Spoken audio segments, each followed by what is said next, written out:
Hello guys, welcome back to the channel. My name is Courtney King, and today's short talk is going to be about how to navigate the really awful tech hiring process that's going on right now. If you haven't seen my previous video, go watch it now. It's about all of the reasons that hiring in tech sucks so much right now. And so in this video, I would like to give you some tips and some tools that I have learned from all sorts of folks in the industry on how to navigate that hiring process. So let's jump right into it. So the first thing I want to talk about is something that I've talked about numerous times. And at this point, you probably think I'm sponsored by this company. Unfortunately, I'm not. But my first piece of advice is always, for people that don't have one, is to set up a LinkedIn. You need to do it, especially if you're trying to get hired in tech, which is what this video is about. You don't need it for every industry. You need one for tech. So set up a LinkedIn. And if you're able to swing it, sign up for LinkedIn Premium. Now, hear me out here. LinkedIn Premium gives you a lot of stuff that I think is really helpful, especially if you're new to the industry and you don't really know where to start. The regular version of LinkedIn will help you build your profile. You don't need that, but LinkedIn Premium gives you access to a lot of other features. So it gives you access to analytics around different companies, how much they're hiring, what kind of roles they're hiring for, and whether you are a top prospect for a particular role based on your skill set.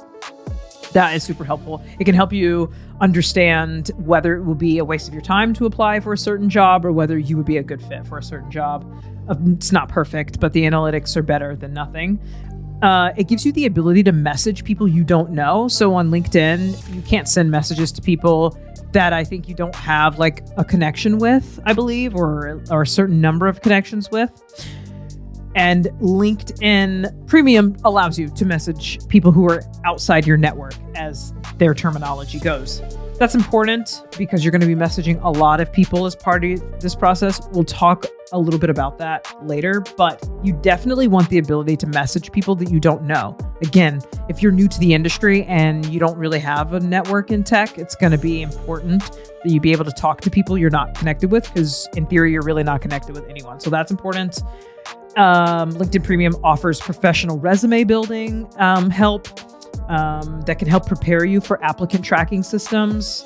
I've talked about this in 2 of my previous videos. The best one will be linked right up above. Go check that out. But it can help you prepare your resume for that.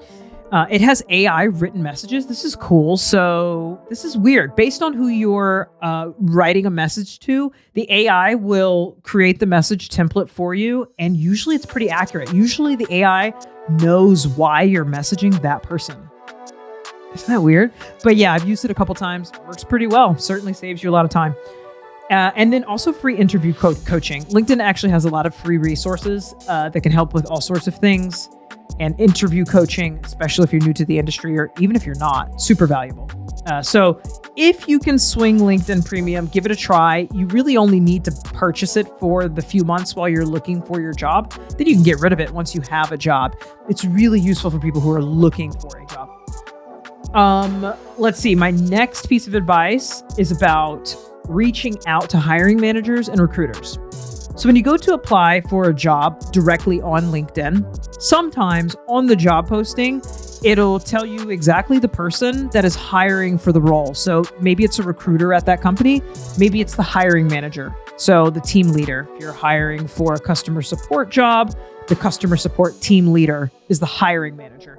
And a lot of times they'll tell you who that is. And there's a little button you can send a message right to them. Do not be afraid of that. Send the message. So I got this advice several months ago and I thought it was weird and intrusive. It's not.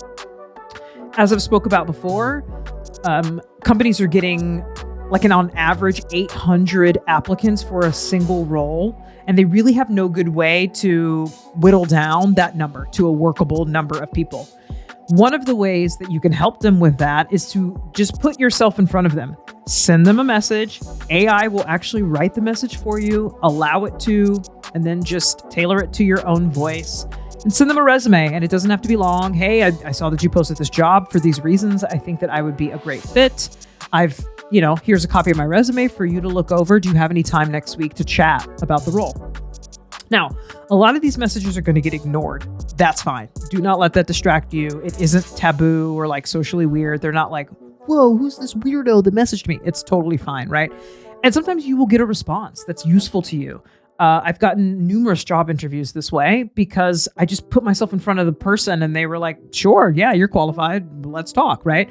Some people will tell you a reason why you're not qualified, which don't let that be hurtful. They might be like, well, yeah, but right now we're considering people in this region, or right now we're considering people with more experience, whatever.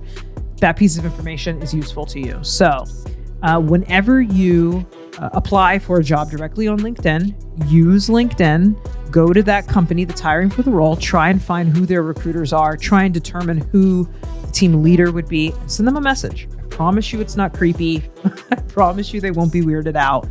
Again, you are going to get ignored sometimes, but sometimes you will get answered, and it's a really good way to get interviews. So do that. My next piece of advice, this is if you are entry level and you're just getting into the industry, apply. It's a numbers game. Apply. I think 50 to 70 applications a week. Apply a lot, way more than you think that you need to. Again, there's just going to be so many people applying. You only need one job offer. And so don't get discouraged. You're going to apply hundreds of times. You will never hear from most of these companies. And that's totally normal and fine, right? So just get used to that rejection, honestly. Get used to it and just keep applying. I can't emphasize that enough. If you are not entry level, if you are someone who's more senior in the role, then my advice here is the opposite. If you're more senior in a role, in fact, the more senior you are, the less likely that role is going to be filled by someone who applied on the website or applied on LinkedIn. That is the reality of it. The more senior a role is, the more likely it's just going to be filled via nepotism, by a referral, someone that somebody else knows, somebody leveraging their network, someone knows the hiring manager personally, someone knows the recruiter personally. That is how the vast majority of senior roles are filled. They're not really filled by picking from a pool of 1,000 people that applied online. That is more likely to happen at entry-level roles and mid-level roles. So if you are senior level, applying for 50 to 70 roles a week is going to be mostly a waste of time. You want to hit quality over quantity. You want to use the network that you have built up, and you want to reach out to people that you know that are working at companies that are hiring. I would start there, right? Even if you have like a company that's one person removed, like you know someone who knows someone who's hiring a role, leverage that stuff. Try and get as many first interviews as you can. That's advice for anyone, right? That's how you should measure your progress. How many first interviews am I getting? But yeah, if you're senior in the role, applying on the website is going to be mostly a waste of time. Like I've said before, the applicant tracking system is likely going to just bury your resume. It will never see the light of day. It is a waste of time. That is more for entry-level folks. My next piece of advice is like not that fun, but it is just if you are unlucky enough to get an interview with a company that has a really lengthy, drawn out hiring process, the way that the market is now, I would say put up with it. It sucks. Is it on some level a red flag? I think so, especially if there's a very large, time-consuming project involved with the application process. However, the labor market is so competitive in tech right now that you can't afford to be choosy on that level. You can be choosy on other levels, but in terms of having a good, efficient hiring process, the reality is a lot of companies just don't. A lot of companies have really bad, lengthy, totally unnecessarily long hiring processes. That's not ideal. At this time, you should just put up with it and just do it. Hang in there. And always keep filling your pipeline with new companies and potential roles. Always, right? Keep filling your pipeline. Keep trying to get those first interviews. Again, if you're entry level, that's going to come from the sheer number of applications that you send out and people you reach out to on LinkedIn. If you're more senior in the role, that is going to come from you leveraging your network as best as you can. Keep filling your pipeline with opportunities and do not stop until the day you start working at your job. Even if you're really far in the interview process, don't stop looking for other jobs. Even if you've been given an offer for a role, do not stop looking for other jobs.